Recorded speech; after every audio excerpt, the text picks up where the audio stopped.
Copy of the Torah. Shabbat Shalom. The priest had the copy of the Sabbath Torah, Salam. which shows that we are in a This is new Brother John covenant, speaking. the Hadith Just Kidan. And it's not just a resting New on Testament this thing. particular This is why we Shabbat. gave you the verses in Jeremiah 31. Paying attention to this particular with, lecture Hebrews chapter 8 and the fellow chapter Rastafari 10. brethren, And then we have Wyndham Yadin, writing the law. the LOJ Society Writing on the law, writing Rastafari the Torah, Sabbatical. right, or the written song that would be It's the last day of witness, this month of August, right, that witness 2013. Yes, This is the smoking the ancients on this blessed Sabbath, that proper meditation, taking the time to study, tune in to Brother Wyndham Yadin's lectures on YouTube. I'm also thinking about checking out the fellow Messianic Jewish brother, Paul Neeson, and the Health Watchman for Torah Life Ministries. Study the Torah portion this particular week or this particular Sabbath. What we have to understand is that the Shabbat or the Sabbath was made for man, and not man for the Sabbath, although the seventh day in the likeness of the Most High, our Creator, on the seventh day Jah rested, or Yahweh rested, after the creation of the cosmos, creation of the earth, and all of the creation upon earth, the animals, humanity. The 51st, and hopefully on the seventh day, Jah rested. Now, in the Kabbalistic term, speaking of the Ethiopic root of Kabbalah, not modern so-called mysticism, or known as Jewish mysticism, but more of a deeper Judaic and Hebraic root, which is universal to all people of all race, of course. But in a more genuine Kabbalistic root of the days in a Kabbalistic perception is 1,000 years. Now many people know that on a basic Christian level, that in the Bible, in Jah word, a day is 1,000 years. And 1,000 years is considered a day to the Most High, to Ahaya, the sustainer, in the spiritual sense. But whether it was a literal combination of a literal day or cycle, an actual day or cycle of 24 hours, or the gradual process of 7,000 years in that creation, you see that kind of fits into what mankind titles evolution and how things came to be. That makes sense as well. But either way, on the seventh day, however you look at it, the Most High rested. It's not that the Most High, the omnipresent, is not always in full control. He's the Most High, he's omnipresent through the Ruach HaKadosh, through the Spirit of the Ali Irit. But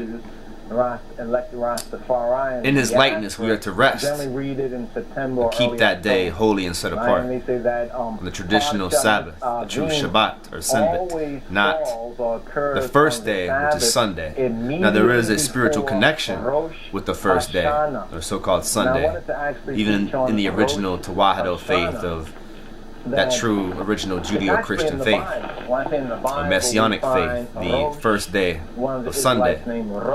But the Shabbat, the Sabbath, that we are to remember and keep set apart and holy, that means, keep your talk clean, keep your speech clean, your liberty, your actions. We don't have to be legalistic about it. It says don't kindle a fire. That means don't spend all day, as they did in ancient times, having to burn fire and prepare for a whole meal. That took a whole cycle.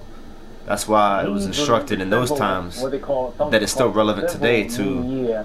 But if you have to cook a little bit, we have modern technology. It's not going to take you all day to kindle a fire and prepare the vegetables and fruits and whatever, meats, if you please, as long as you keep it kosher according to Yiddish terms. Keep it idle, keep it clean. Make sure we're not dealing with pork or crustaceans, but prepare a meal on the Sabbath, it's not going to take a whole day through modern technology dealing with stoves or even microwaves or whatever. We don't need to be legalistic about it, but we don't go out into the world and society and deal with business. You don't spend money on the Sabbath. And that's not being legalistic, as many people would try to judge me and say, oh, you're being, Brother Spence or Brother John, you're being legalistic about that. You can do whatever you know. You have to remember the Sabbath and keep it holy and set apart. You don't deal with business or money if you can help it on the Sabbath. It's good to stay home with the family or with oneself and study, and you spend as much time with the Most High through the Messiah, through Christ, in the Spirit, as you can, through study, through prayer, through even a cyberless Sabbath, through just personal study, or on the internet. There's nothing wrong with that if you have that access, through modern technology, but you have to spend time with the Most High through study, get with others who are also Torah observant, and who are mindful of the Sabbath day, and get together, say Shabbat Shalom, and get together through prayer and study together with a group of people. But oftentimes it's hard to mingle with others who are not reverent or mindful of the Sabbath, even if they believe that they're so-called Messianic or they believe in Christ, the so-called Christians, and God, and they acknowledge the Bible, but they don't want to keep that day holy and set apart. First of all, if they have to work according to society standards, well, they can be covered by grace. Anyone can be covered by grace, but if they're off that day and they still want to do what they want to do when they want to do it, well, that's not being reverent. That's not true reverence and obedience to the Most High and His commandment. And speak of the commandment in the singular format, we're speaking of all 10 commandments, Decalogue of one commandment that we know is the 10 commandments today that Yahweh gave unto Musa, or Brother Moses, upon Mount Sinai to the people of Israel to restore that original faith of Abraham, along with the ceremonial sacrifice and the tabernacles, where Yeshua comes in, where the Moshiach ben Yosef, or Christ, and that first Advent comes in. He came to give us a new covenant, a better, more spiritual-based covenant of grace, and no longer do we have that ceremonial law of sacrificing animals for sin offerings and guilt offerings. It's all, the ultimate sacrifice has been made, and the ultimate curse of death and of all humanity has been, the ultimate curse has been broken through the resurrection of Yeshua. Hallelujah. Even modern Christians know that on the basic gospel level. But the fulfillment is to love and keep the Father's commandments in the name of the Son, Yeshua HaMashiach, through the new covenant, through Yah's grace. So anyway, I'm speaking all these things, and I just want to take the time to put this out there because it is relevant when Yeshua himself, when Christ himself is to come not to abolish the law but fulfill Torah, that royal law, fulfill. So one who keeps the commandments and teaches others to do the same, those who keep Yahweh's commandments and teach others to do the same are great in the kingdom of heaven. Whether it's the celestial, spiritual kingdom of heaven above, or the metaphysical right here on earth, those who teach others not to keep the commandments are least in the kingdom of heaven. Those who do not keep the commandments and teach others not to keep the commandments and preach a false gospel doctrine, like most so-called Christians and most altered forms of so-called Christianity to this day, are least in the kingdom of heaven. This does not mean that we can judge their salvation. They're necessarily cut off of salvation, but many could be. That's really up to the judgment of the Most High.